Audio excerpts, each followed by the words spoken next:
why is the city supporting Sycamore? I'm saving Half of money these outside the places are no government longer. center. This isn't on, this is gone, this is gone. Is Alexander Michael still Let's there? start with that. The penguin down there. Penguin, oh boy. Just leave that on top. Somebody else see it. Make sure it's surreptitiously Right. some shot. Councilman Graham, let's start with the decor in the conference room. I mean, the elephant in the room, really. Right. How dare you? Yeah, I haven't thrown that coaster out. We know about the Conveniently break coasters. it. I know it's broken. Sorry, it fell on the floor. Go put it next to the tennis ball. Oh,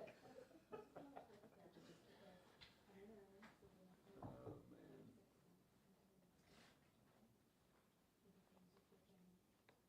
But yeah, Dante would be the first of what, 35 people that will announce. Right. Approximately.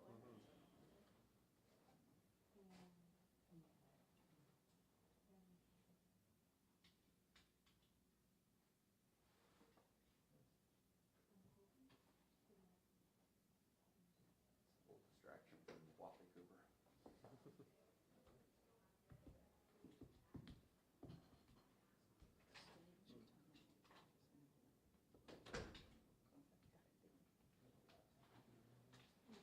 Anybody see the way the Hornets lost last night? That was particularly creative. No, I saw people upset about the way they lost. 1 second left, they're Right. right into the third. Great.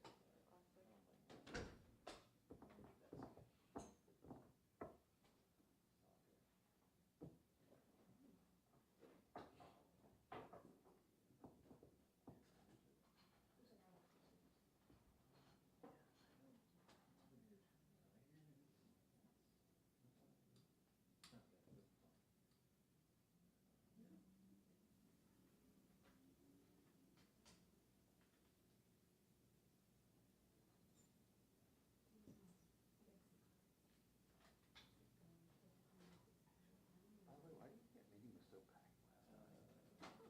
Are those people just fans of torture or what? It thinned out. It did thin out, yeah. Yeah, I I was guess shocked at how packed it was. they, yeah. I guess when Robert's Rules of Order is on the menu, who can resist? I appreciated the woman sitting in front of me had Robert's Rules of Order on a laminated printout. It's like, oh. Did she really? That's fantastic. It looked like a menu. I was like, have like a restaurant menu with her. That was it was Robert's Rules Oh of my Order. God, wow. That's funny. You know, if you don't do it, then they'll be like, why didn't you stream it? Everybody screams everything out of it. They started with great. The little thing, almost stream. I don't know. Oh, sorry. Just to see. I thought you were telling me for time. Should have never done that.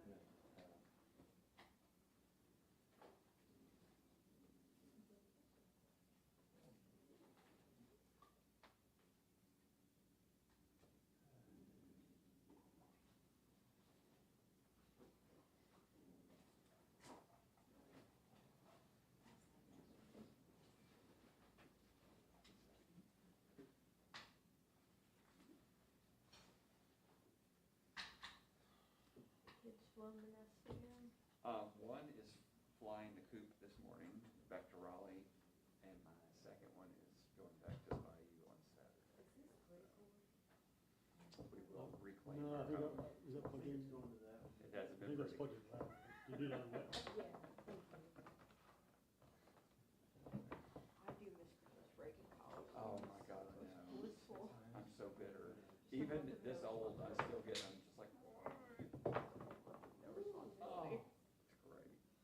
Those toasters in the way, you need those up. I actually like that as a conversation starter.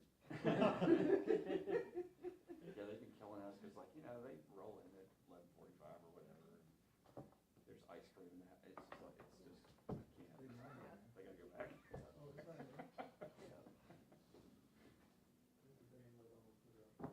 But yeah, it's great for myself.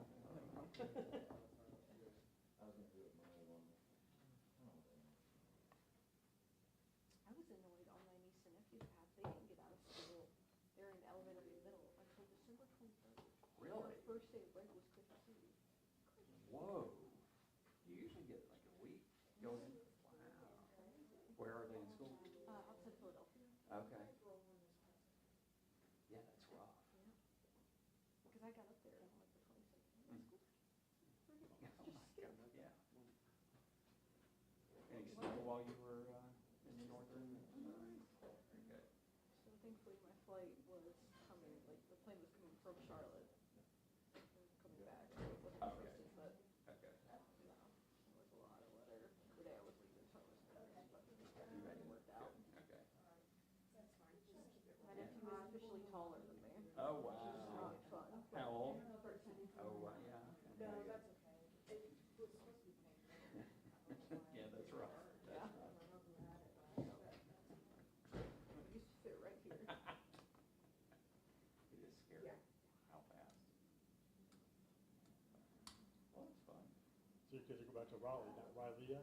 Yeah, Raleigh. I love As that. Ted Ochocinco would say, Fantastic. Rylea. Raleigh. Raleigh is lovely this time of year. Hello, good morning. Hello. Morning. Put that right in your pocket. Okay. Talking, I'll just go while Let me turn all the gadgets off. Huh? Okay.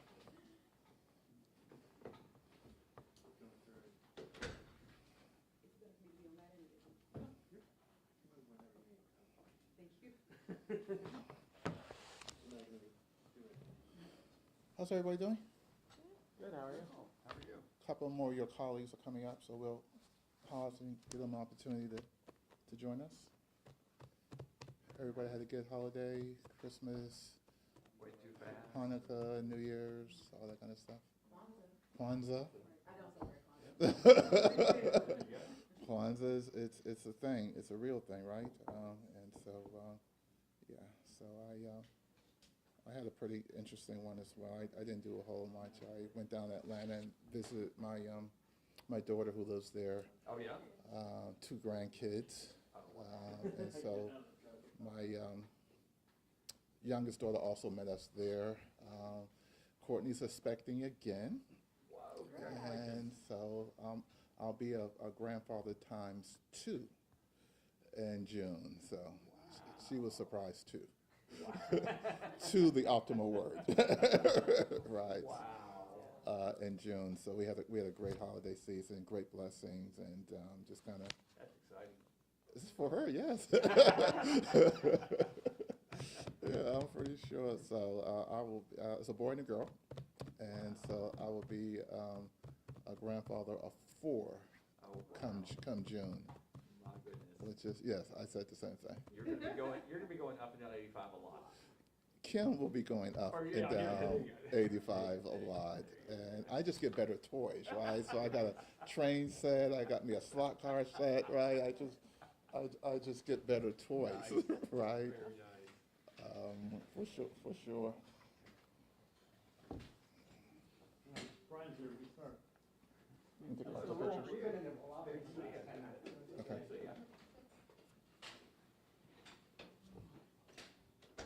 This room gets fuller and fuller every time we do this.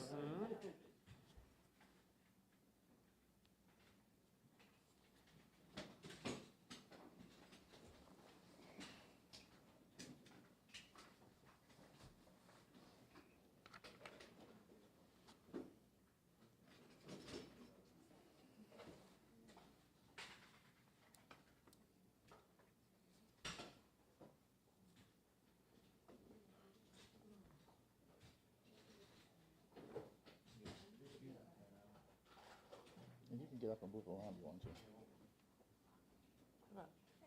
How are you? Good. Happy New Year. Happy New Year. Oh, I'm sorry. You okay? Malcolm. We have to talk about this.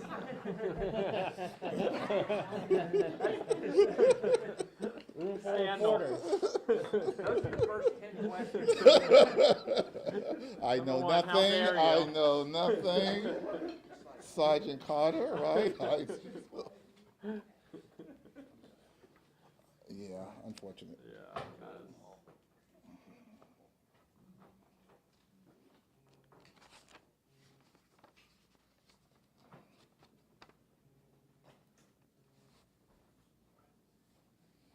You guys are set?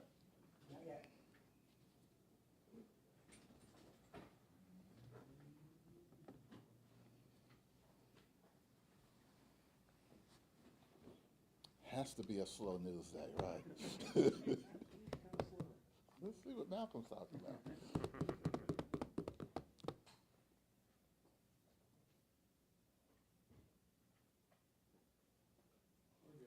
Okay. So good morning, everyone. I respect your time, and I really appreciate you guys coming and joining me for what is really, again, as I always say, a very informal conversation, talking about the work that I do on behalf of the people of the city of Charlotte. Again, wishing everyone a great new year, and New Year's resolution, and all the good times are over, and so now it's time to get back to work. And so I am here, as always, to do the work on behalf of the community. I'm so grateful that the citizens of District 2 voted me back in office with no opposition, which is extremely unusual for a hyper-competitive district like District 2, and I take it as a wink and a nod of me doing the right thing for the citizens of the district specifically, and for the city as a whole. And so I'm ready to get back to work. The mayor has made some work assignments for all the council members, and I've been fortunate enough to be appointed to chair the city's Budget, Intergovernmental Relations, and Governance Committee. I also serve as a member of the Crime Committee, Public Safety, as well as Transportation. Since I got back, I think I've chaired every major committee. I chaired the city's Affordable Housing Committee, chaired the Housing Task Force when we went through COVID-19, chaired the Redistricting Commission where we redrew the lines. Last year I had the opportunity to chair the Jobs and Economic Development Committee, and so I think I've kind of done the tour of all the major committees, and certainly intergovernmental relations, dealing with Raleigh, Mecklenburg County, Feds, as well as the new Metropolitan Transit Authority is really important. Obviously the budget is extremely important, and so as you noticed last year, our governance, how we operate, is going to be extremely important this year. So I take the challenge, look forward to doing the work, obviously leaning in on transportation as well as crime. We'll talk a little bit about all of that. A footnote, again, with all these meetings, these are my personal perspectives, my personal opinions. They do not reflect the council as a whole, or the mayor or the management team. This is just Malcolm from District 2 thinking about how I need to process the work in conjunction with the council as well as the mayor. And so these are my thoughts, my opinions, my perspectives, and not the council or the mayor. Public safety will always be a top priority for the city, and certainly it's one of my top priority moving forward. And you know, even before the mayor established the new Public Safety Committee, I've been working on a wide variety of public safety initiatives throughout the city through my board membership with Charlotte Center City Partners, focusing on Uptown Charlotte. We had a meeting yesterday, actually, the Uptown Task Force, and we had a year in review and talked about all the things that we thought we put in place over the last 6 months that really kind of trying to regain public confidence in public safety in Uptown Charlotte and through the city as a whole. Whether as we're talking about the Take Back the Block initiative that we're doing in Uptown Charlotte, Uptown Vibrancy, the Ambassadors Program, work with all the private security officers from all the major bank buildings working together as one, in addition with CMPD. So I took the opportunity during the holiday and really spent a lot of time in Uptown Charlotte, going to Hornets game, going to the Charlotte Invitational, going to dinners, going to the events at US Field for the Christmas celebration, bowl games, and a high concentration of police officers, high concentration of private security, not only on the streets of Uptown Charlotte, but also on the bus stands and the bus station. I parked my car at Johnson C. Smith and jumped on the streetcar and experienced the streetcar and the transit station. And I am so impressed thus far in terms of how we are leaning in and ensuring that folks in Uptown Charlotte is safe and secure, which is a part of District 2 for sure, and what we're doing throughout the city as a whole. The Beatties Ford Road Initiative, we've done a lot of work on Beatties Ford Road, specifically targeting Catherine Simmons and Beatties Ford Road, working in conjunction with Mecklenburg County and Commissioner Velma Leak, who's been an amazing partner on this initiative on Catherine Simmons. Wraparound service, all of government working together, Mecklenburg County, the city, CMPD, code enforcement, the legal office, focusing on mental health, focusing on substance abuse, focusing on loitering and those type of window type of New York analogy, fix the broken window. We're trying to fix the broken window in a very narrowly tailored corridor to provide better quality of life. The city bought property on Catherine Simmons in November that we're going to transform into affordable housing. We will continue to bear down on those type of initiatives. And if it can work in Beatties Ford Road, it certainly can work throughout the city. I believe, and I try to do, is make district issues city priorities, and we've done that with the corridors of opportunities that started in District 2. We did that with the Alternative to Violence program that was started in District 2, and this whole of government approach focusing on public safety in a narrowly tailored way, starting on Catherine Simmons in District 2, I think could be a model for the city, and so we continue to lead into that. We welcome Chief Patterson and Attorney Fife, who's our new attorney. Those two ladies have hit the ground running, and I'm so impressed with the energy and enthusiasm that the new chief of police is bringing to our community. She's been everywhere, and I just really appreciate her candidness about what needs to happen, her ability to bring people together. Anytime you can get to the rank and file police officers, the Fraternal Order of Police, the City Council, all saying that this is the right person for the job. I think we've made a great selection, and now we got to get to work with her and to begin to move forward. Probably next week, CMPD will release their annual crime report for fiscal year 2025. The proof is in the pudding, and so I don't have any heads up on that other than, we still got two issues that we have to face, right? The actual data, what the data suggests we are in terms of crime in Charlotte, and we're still addressing issues relating to perception. And so we still have to do both.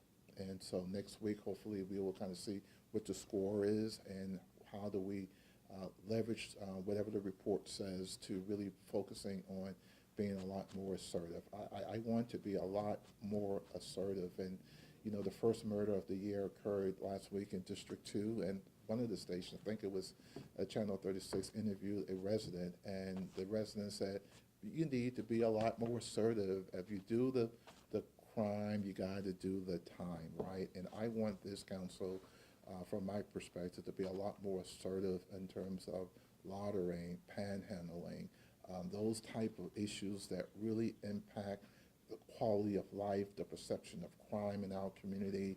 I want to run people to services for sure, give them the help that they need, whether it's substance abuse or mental health, wellness, housing, workforce development opportunities. But if we do all of that and folks are still breaking the law, then I think we need to be very assertive in enforcing the laws that are already on the book, and that will be some of the things I will be taking to the City Council at our retreat. And I've been saying it very consistently, saying that for the last several years, and I think finally, I think we have an opportunity to, under Chief Patterson's leadership and working in conjunction with the City Attorney's Office, really even cracking down on businesses and landowners who buy property and lease them to those who are selling drugs. We just need to be a no tolerance on a wide variety of issues moving forward. So that's crime and public safety, and I look forward to serving on the committee and continuing the initiatives that I've been involved in for the last several years, continuing the work on that front. Transportation, certainly I'm a member of the Transportation Committee as well, and lots going on there. In particular, that's impacting District 2 is all the conversations about the expansion of I-77 South. Residents along the Batesville Road corridor are extremely concerned and frustrated regarding both of the plans that have been produced thus far by NCDOT that really, from my perspective, continues to put burdens on Black and brown communities as relates to infrastructure and road widening. I-77 has a long history in reference to that. We don't need to repeat those type of mistakes that we've made in the past. I will be assembling a town hall meeting on Saturday, January 22nd, 4th? It's January 24th here at the Government Center. We're bringing in NCDOT. We're bringing in Tom Hatchett to talk about the historical perspective of I-77 South. We're trying to answer a lot of questions before the residents get here, but I want to create an environment where residents can be heard. I want to create an environment where folks can have the opportunity to communicate with one another, and that we can talk to NCDOT and have a relationship that's mutually beneficial, because two things can be true at the same time, right? I-77 South probably does need to be widened, right? But it shouldn't be done at the expense of Black and brown communities. And so we've been working with them. I have been working with NCDOT, number of meetings over the last several weeks and months about this particular project, and we're going to bring that to a head at the town hall meeting on the 24th. Just really begin to provide an opportunity for residents to once again be heard. A lot of the residents don't even know what CarPro is, right? And that's the government body, or quasi-government body, that's making some of these decisions. And so we want to break it down. We want to level set and create an opportunity where NCDOT and residents and I can kind of work together to ensure that we continue to build a better Charlotte, but don't put the burden on the back of Black and brown communities, and certainly neighborhood leaders and residents up and down the Batesville Road corridor. Want to take the opportunity to congratulate David Howard and Frank Emery and all the members of the Metropolitan Public Transit Authority. They got sworn in last month. I watched their meeting last night. Interesting. It's, but exciting, right? Because they're building something new. And before they can build a new transit stop or the red line, they have to build a foundation. They have to build chemistry. They have to build synergy around the room. They have to build the foundation of the organization for all the major projects to come. And I think we got the right men and women around the table to do that. Certainly Chairman Howard and Vice Chairman Emery, I think, are uniquely qualified to do that. Ned Curran is there to provide support as treasurer for the new authority, and Anthony Lindsay from the town of Huntersville is going to have a big voice already in that authority. I'm just excited for them. I want to be as helpful to them as I can under my chairmanship of the Intergovernmental Relations Committee. We had a committee meeting this week, and we're going to allocate our support $4.3 million for startup funding for the authority. Council's going to vote on that on the 12th, and it's utilizing existing sale taxes, right? And it's having a brand new car. The car looks good. The car smells good. The car doesn't have any gas. And so what we're going to do is help them get started by putting some gas in their car so that they can do some of the foundation building necessary for them to get off the ground and go further, right? And so I'm excited about working with the new authority, excited about working with Chairman Howard and Mr. Embry, as well as all the members. 27 people, as we saw last night, is a lot of folks. It's complicated, right? But I think they have the skill sets to figure it out on behalf of the community. And so I'm excited to continue to watch and lean in where I can. Malcolm, is that a one-time thing, the 4.3, like, is that enough to get them into? Well, it represents about 6 months of Okay. work of what we would have done if those type of items were within the CATS budget, right? The relationship between the city and the authority, we're kind of married at the hips because we still run the system right now.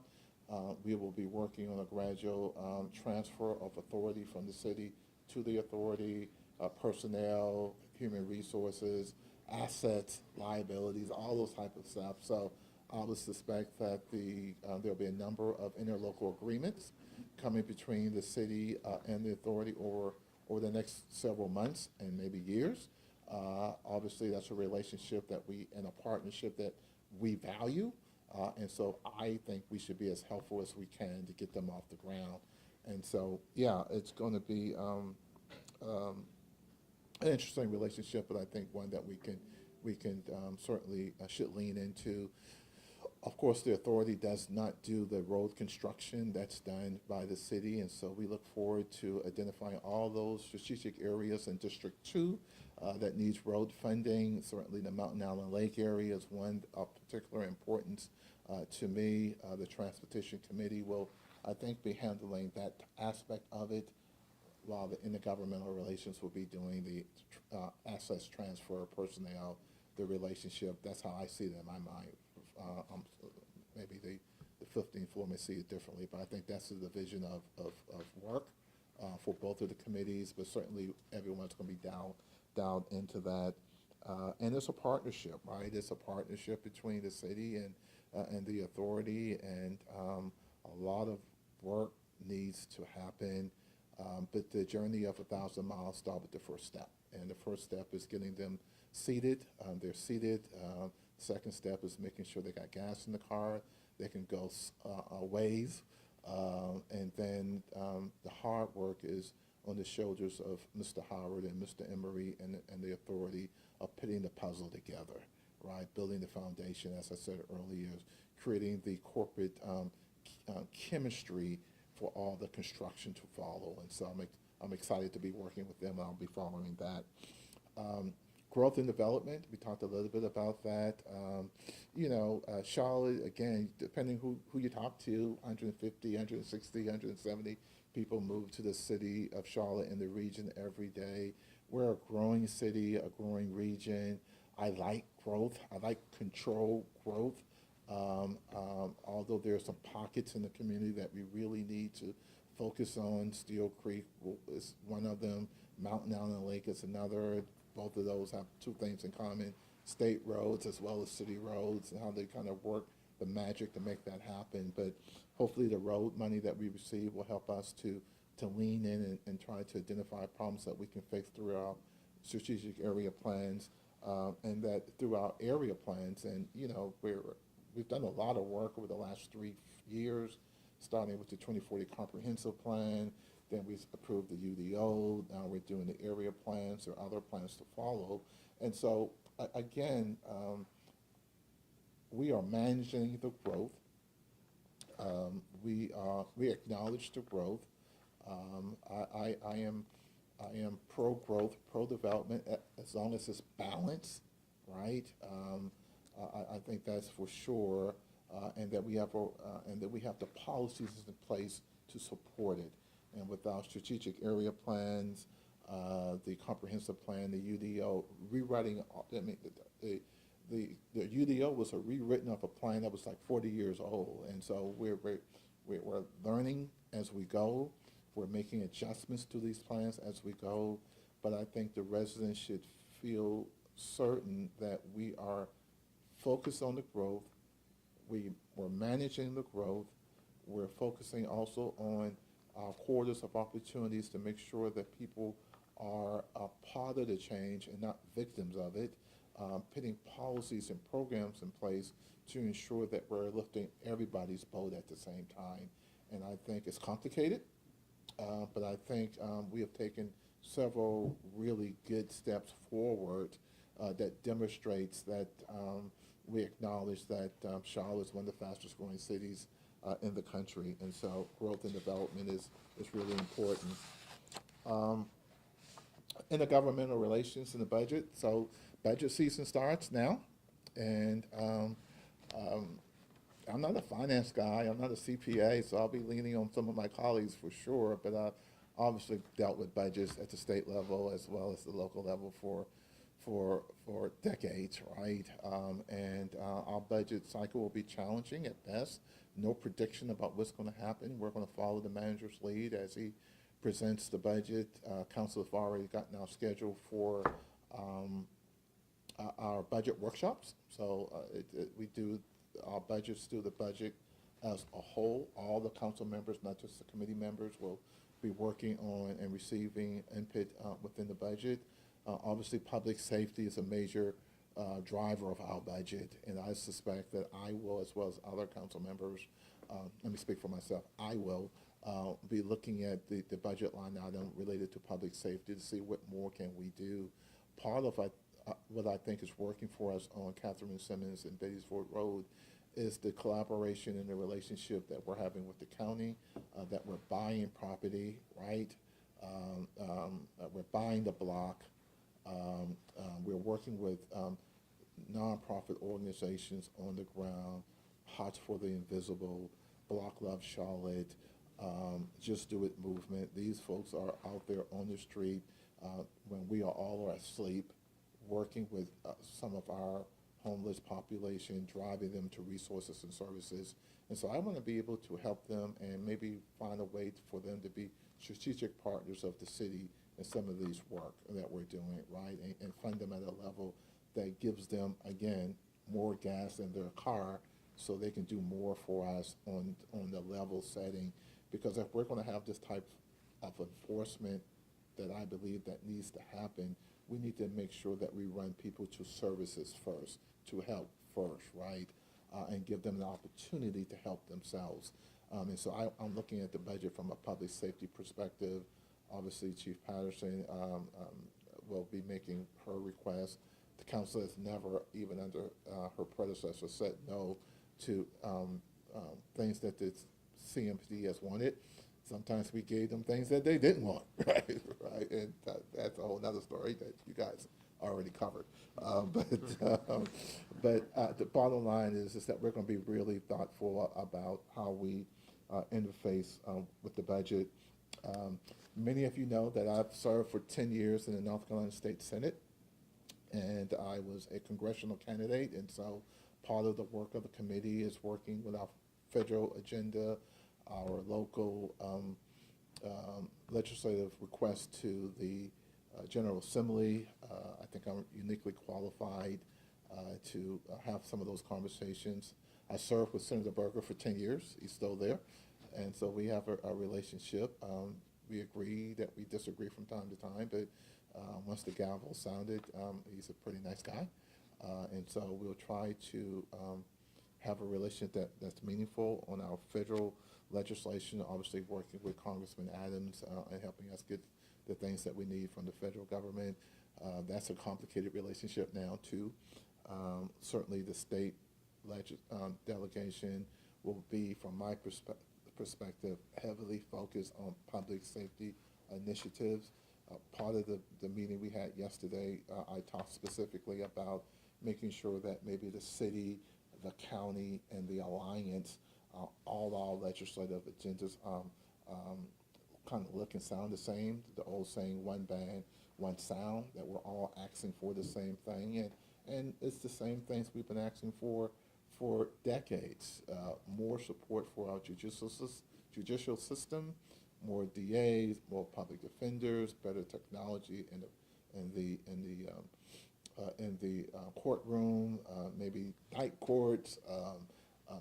I think if the state of North Carolina really wants to be a partner with us, and they have been helpful to us in some respects, right? The PAVAC was helpful to us. Chief Jennings and DA Merriweather had some success getting legislation that they needed for public safety, right? They, 2 years ago, even was willing to give us $30 million for the tennis complex, right? And so we've had some wins with them, but it is an election year, and there's a lot of politics, and we just hopeful that on the 29th, when many of our local leaders go to testify about crime on our transit system and crime in Charlotte, that is a conversation where people are talking to each other versus at each other, right? Because there should be a concern about what's happening on in crime throughout North Carolina, not just in Charlotte, right? And that's a great public policy discussion to have. It's not a good political conversation to have, right? And so I hope that it can be focused on the policy that is needed and the things that we can do collectively together, the state and the city and others, to demonstrate that the Charlotte-Mecklenburg, which generates millions of dollars that goes to the state, that there's a return on our investment for the type of services that we need to process the work. And we're saying that we need to be a lot more assertive in terms of enforcing laws, that we need a judicial system that can handle what we're trying to do. And if we don't have the resources from the state, then it makes it complicated. And so I look forward to those relationships. I will go to Raleigh on the 29th and be in the crowd and talk to some of my old colleagues and listen to the presentations. And like I said earlier, I hope it's one where folks are talking to each other in a collaborative fashion, where we can get some meaningful things done on behalf of the citizens of Charlotte and Mecklenburg County. And then lastly, and then I'll open it up for any questions and comments. I have some Panthers stuff behind me. So in December, we received a letter from our city manager saying that all of the documents, contracts that the city and Tepper Sports and Entertainment needed to sign to complete the $650 million renovation of the stadium is done. And so I want to thank David and Nicole Tepper and all the executives over at Tepper Sports and Entertainment, their lawyers, Christy, everyone for doing an outstanding job working in conjunction with the city. Now it's time to renovate a stadium, right? And I'm excited about that and excited about the fact that we continue to invest in hospitality and tourism in Charlotte. Sports and entertainment is in the DNA of the city of Charlotte, and it's a part of who we are. And Bank of America Stadium serves as a venue not only for the city of Charlotte but for the region, and it helps pays people's bills on a day-to-day basis. Our frontline workers, waiters and waitresses and Uber drivers and small business owners and event planners and those who own hotels and small businesses, they feed off what happens at Bank of America Stadium, whether it's the NFL team, whether it's Charlotte FC, whether it's concerts, what's the baseball team that was here that sold 60,000 tickets? Which is crazy, right? I mean, and I think they did it twice, right? When those events happen, people are working, and I think it's a $1 billion economic impact of having that team in our city. And I want to thank the Teppers for all that they do. They did their Christmas party, as they always do, in December of last year for the community. They helped the council out when we invited Johnson C. Smith to come here to give them a proclamation for their team. They're good on the field. They're good in the community. And again, I just want to thank David and Nicole and the whole team for getting us to this point. We've got a number of commitments there, and on January 27th, Clark joint venture with D.A. Everett will be sponsoring a outreach program for small businesses at 8 o'clock at the stadium. There's a 27% goal of small and minority participation that we want to meet. And that is really a kickoff meeting for those small businesses that are interested in participating. D.A. Everett Construction is a small business owner. He did a lot of the work at the Spectrum Center. Amazing, amazing work. If you guys saw the new rebranded, refreshed Spectrum Arena, he's now working in a joint venture relationship with Clark Construction, D.A. Everett, small business owner. I'm excited about having him over there, leaning in, demonstrating at the highest level the work that he and other small business owners can do. Carol Lilly with Lil Associates is also over there, and she's really helping to source for those small business owners in the community that want to be a part of this project. And she's a tough grader, and so she's going to make sure that those individuals who come through the doors provide a quality product at a competitive price, demonstrates the ability to compete. And so, again, that meeting is going to be on January 27th at B of A Stadium. Anybody can give me a call, and I'll direct them to Carol Lilly, who are interested in participating on that project. Huge opportunity there. And in addition to, you know, the 4,200 seat entertainment facility that they'll be building as well, right? Which is, again, another crown jewel in our crown in reference to sports and entertainment that we'll be hosting there. So, quick fact, Tepper Sports and Entertainment has 2 playoff teams, right? The Charlotte FC had a great season this year, and they made the playoff. And I sent my best friends in Atlanta all type of greetings last week. We are the Carolina Panthers are the NFC South champions. And I told Christy weeks ago, as Charlotte really we were struggling as a community, right? We had an issue after issue, and one thing that brings a community together is sports, and then a winning team.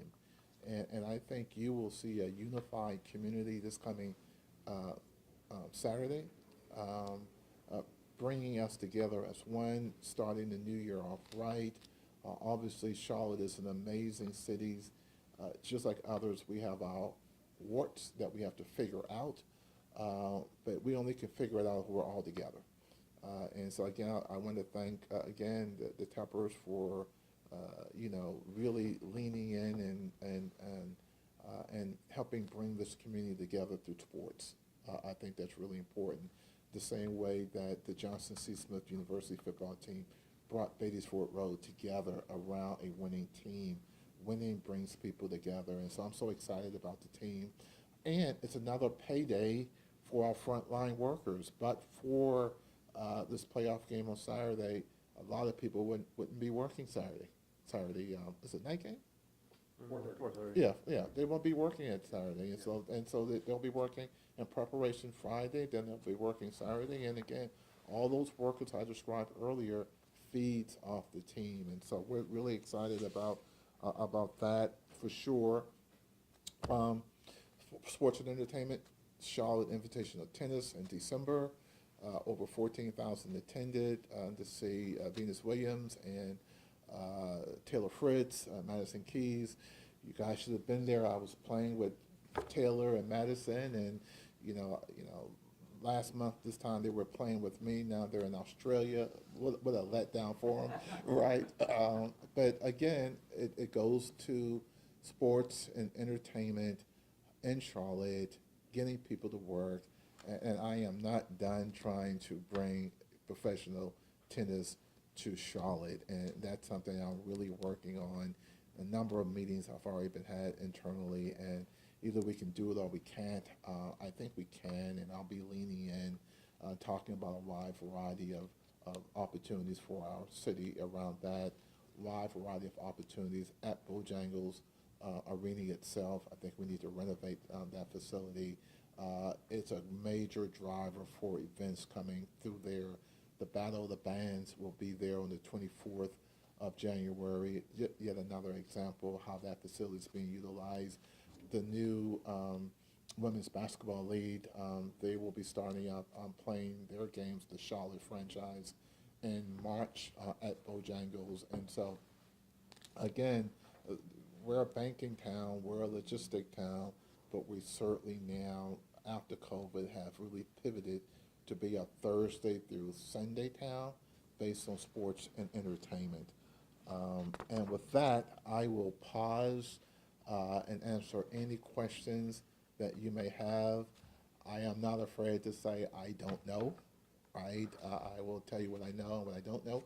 I will say I don't know, but I just wanted to kind of create an opportunity for us to understand who I am, things that's important to me, things that I'm working on, and obviously we got a big year ahead for the city of Charlotte. Well, on the House Oversight hearing, you have experience in Raleigh. Do you trust that Chair Jones and the rest of the committee is acting in good faith by calling leaders to Raleigh on public safety? I think those gentlemen have a job to do as well. And as I said earlier, I hope that the discussion can be collaborative, that folks are talking to each other and not at each other. I think what we have done thus far in terms of our response to the state auditors when he asks these same questions, our response to the federal government when they ask these same questions, I think the leaders will be well prepared to respond in an appropriate and professional way. And the dialogue, again, that will be two-way, that not only we can talk about the things that we've done, I think to correct some things that needed to be corrected here on the ground, but also the help that we need from them to provide more resources and dollars to enhance our judicial system. And so I'm cautiously optimistic. I've worked in a building for 10 years.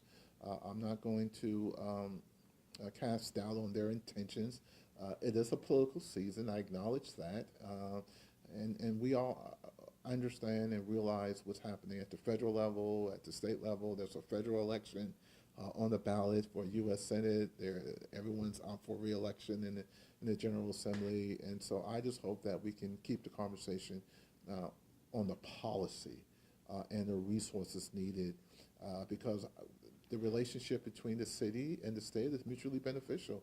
We provide millions of dollars to the state to help support counties and communities throughout North Carolina. We help with this payback to pay for some of our own local roads and our local transit that the state would have probably had to pay for themselves if they wanted to lean in that way. And so I think it's a mutually beneficial relationship, and I'm not sure that if I was a state senator, I would want to hurt or harm that entity that is really providing economic impact, not only for a region, but for the whole state. One quick follow-up. Brendan Jones told me he calls these meetings because in this case, it's local leaders not doing their job properly in terms of ensuring public safety. Your response to that? I just respectfully disagree. In terms of I-77, considering that those neighborhoods that would be impacted, they are passing their opposition fairly quickly. Is there an alternative to widening those roads? Folks who talk about examples like in Boston with the Big Dig and sending that traffic into a tunnel as opposed to widening roads. What is your gut feeling in terms of alternatives that could be utilized? Yeah, we met with NCDOT in this room about 3 or 4 weeks ago before the holidays, and we discussed a wide variety of options. And I said, hey, show me your homework. Show me where you excluded opportunities because of cost, because of whatever. And so they are due back to this week, I think, to get with me a response to some of these questions that the public has been asking. And so the short answer, I think all options should be on the table until they aren't. And what is frustrating for many of the community members is that they don't know what was excluded and why. So is it possible for us to go underground? I'm not sure. They would say it's too expensive, you know, well, show us. Right? Show us where you went and study it, show us where you discount it because of a price or the complexity of doing it. I just think that we just need to level set. I think we need to have, again, talking to NCDOT and COPHOE and not at them about what are other viable options that will provide minimal impact to Black and brown communities. Malcolm, this kind of draws together several of the things that you're working on. But as you know, with the safety piece or security piece of transit, there's been a lot of talk about having a transit dedicated police force. That the funding would come from the tax revenue. You just mentioned you're having to give them seed money, it's money. So that's a long way of asking, do you support that? And then if you do, how long do you think it takes? Because there are so many moving pieces here with the new 27. Yeah, and again, that's a conversation that Mr. Howard and Mr. Emery and others at the authority are going to have to ask themselves. They did talk a little bit about that last night, about public safety in general, and drilling down to whether or not they need to have their own police force. I think throughout the country that seems to be what people are leaning towards. I think they will have the same issue that we're having with CMPD or the sheriff is having, which is identifying talent to do it. And so I put full confidence in the authority to kind of help us, guide us in that decision making. Obviously, it's still our system until it isn't, right? And so heavy concentration of CMPD officers working overtime, heavy concentration of private security working alongside them. I think that needs to continue until the MPTA have a thoughtful conversation about how they move forward. Like I said again, if you saw the meeting last night, it is literally level setting, right? And so I'm not sure whether that's going to take 6 months, a year and a half before they get to talking about setting up and then delivering a uniform police force, whether it's independent of the city or there's some type of engagement with the city to continue doing what we're doing until they reach that point. So I'm not sure. But what I am sure of, though, is that the security of the system, no matter who is governing it, whether it's the city until we hand it over to the authority, that has to be a top priority, right? Not only the rides, but even the transit stops themselves, where on Beatty's Ford Road, again, being assertive, if you want to ride the bus stop, you shouldn't have to wake somebody up and say, could you please move so I can sit down because I'm waiting on the bus.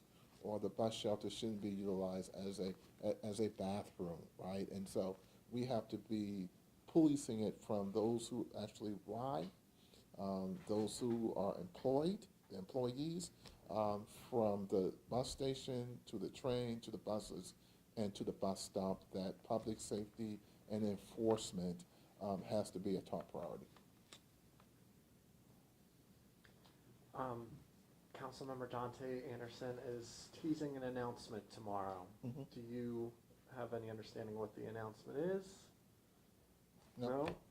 Hypothetically, is it too early for us to talk about mayor in 2027? Too early for me. Yeah. Since football's on everybody's mind, talk about, Bank of America's been redone 2 or 3 times. Has there been any talk from either side about building a new stadium versus redoing B of A, or how is that? No, we're not again, right? No, we're totally dedicated towards renovating the existing facility. It's going to be over $1 billion renovation. City's already put in $650 million. You put in the dollars that Tepper Sports and Entertainment is going to put into it. We've already identified the contractor's clock, and we're totally dedicated to not only building, renovating the stadium, we're totally dedicated to kicking some butt on Saturday as well. And so, no, I think that's done. We've already charted a direction that we're going. There's a protest in Uptown tonight over ICE. Of course, that's in response to Minneapolis, not what happened here. But I know that we've seen Operation Charlotte's Web on Border Patrol's end kind of at least take a pause, and there have been some confusion over communication with immigration officials federally and local officials. Is there any update in that communication on your end? I don't have any updates on it other than to say that what we saw in Minnesota yesterday is painful to watch. I love government. Telling my age now, right? Remember watching the Watergate hearings and working with James Edwards, who was in Charleston, who was a Republican governor of South Carolina, working with campaigning for James Clyburn when he ran for Secretary of State in South Carolina, serving in the state Senate, wanting to go to Washington to be a congressman. I've never seen the federal government as dysfunctional as it is today. And I think what we saw yesterday was yet another example of it being dysfunctional. I've never seen a president or a press secretary or a cabinet member before any investigation lay blame to the dead victim for something that they supposedly have done. I've never seen in Charlotte where you can be black or brown and be picked up off the streets because you're black or brown. And so I'm really concerned, not only for the local community, but I'm really concerned for our nation and our government. I think we all should be. I tell that history before because there was once a time that Democrats and Republicans agreed that they disagreed and then they went out for drinks and dinner. Those days are over, right? And I was at the crime meeting yesterday and I used the word that our relationship with Raleigh is complicated. And someone in the room said, no, it's not that complicated. And I just smiled to myself and say, get a life, right? Because it is, right?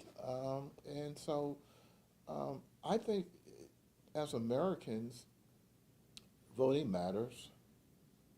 There's an election this year. Folks need to vote. Folks need to protest. Protest within the rules. And demonstrating and pushing back on government is 100% American. Brent announced last night's MPTA meeting that the FTA administrator will be in town next week for a roundtable and to ride the blue line. From a city council perspective, what have y'all been told about that visit? Are you guys going to be involved as well? I think I read it in your paper. And I heard it mentioned last night. Listen, they come to town, government officials from Washington from time to time, whether it's housing, interior. Obviously, this one is different. Hopefully, he's coming to say congratulations on forming your new Metropolitan Transit Authority. We look forward to working with the city of Charlotte to help us get that off the ground and identify federal opportunities. Hopefully it's a conversation about how can we help and embrace safety initiatives. We did send a pretty lengthy response to them upon their request, and so I don't see anything other than, again, continue to work with our partners at the federal level. Again, there's a difference between the General Assembly, the House members, the congressmen, and the professional staff, and so hopefully this is although he's a member of the cabinet, that it would be, again, focused on the policy. And obviously, I don't run away that we need to address public safety on our transit lines, and so hopefully it's a fruitful conversation with the community leaders. Can you talk a little bit about what we can expect from the city council meeting on Monday in regards to this $4.3 million, and what does this relationship look like MBTA as they sort of get off the ground, like you mentioned, and the city council this year? Yeah, I can say that's going to be on our agenda, and the $4.3 million, again, I believe is gas money for the Metropolitan Transit Authority to begin its work. Council members will vote their conscience. I think, and I serve on both the Intergovernmental Relations Committee as well as the Transportation Committee. We both heard the report. I think if I'm a betting man, that it will pass because I think it's needed. But I think the question you asked towards the end of it is probably the question, which is, it's going to be a long-term relationship with the authority, one that I think has to be mutually beneficial for the authority itself and for me and the council in terms of the people that we represent. It does not go unnoticed that the election was only won by 4 points. So there's a lot of skepticism about the work that they have to do. And certainly part of what I want to do as the chairman of the Intergovernmental Relations Committee is establish a partnership that works, for the authority, for the city council, for the citizens. We have to transfer literally a whole department out of the city into the authority, assets that the city owns, the buses, I mean, all of it, right? Personnel. It's going to be very complicated. Some of it, I think, the manager can do administratively. Others may have to go through an interlocal agreement that has to be endorsed and voted on by the city council itself. And so I suspect that there'll be a lot of conversation between Chairman Howard, Vice Chairman Emery, the mayor, the manager, me, others, in reference to how do we communicate effectively and efficiently? How do we put compliance over expediency, right? Let's make sure we do it right, not do it fast. And so I think that relationship between the city and the authority will be just as important as the relationship that we have with the county or the state or the federal government. Now that the city, that bond referendum has gone through, the money's going to pile up and projects will get built, hopefully. Does the city and the authority still have to do some selling? You mentioned that there was only a 4-point difference between winning and losing. Is there still a need to convince people or sell the program to folks who are still skeptical, even though the election is over now?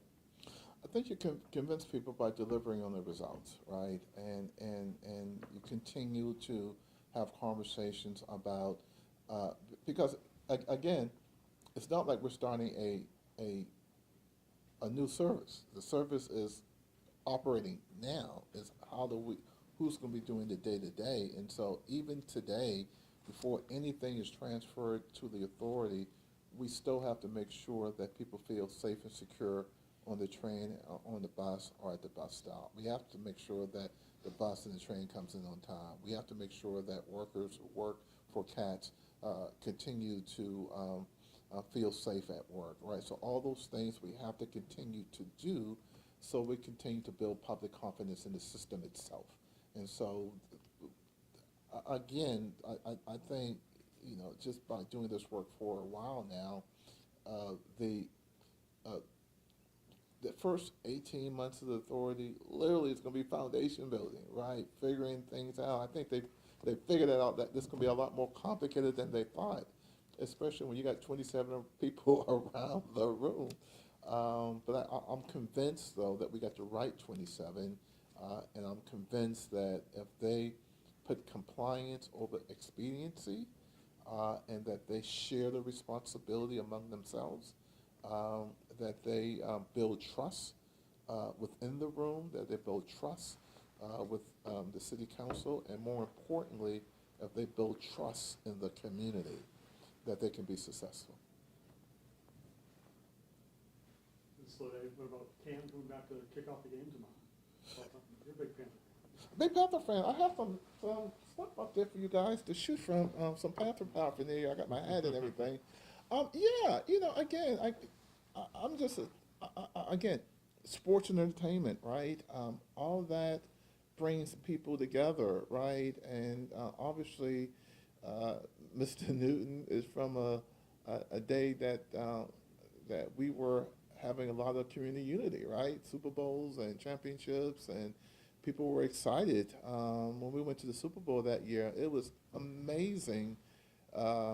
The atmosphere in the city, right? And so I think David and Nicole Tepper and Christy and all the other ladies that's really running Tepper Sports and Entertainment are doing a fantastic job, and they're in community engagement by bringing Cam back to maybe, keep beat the drum, keep pounding. It's one of those things that adds additional excitement to it, for sure.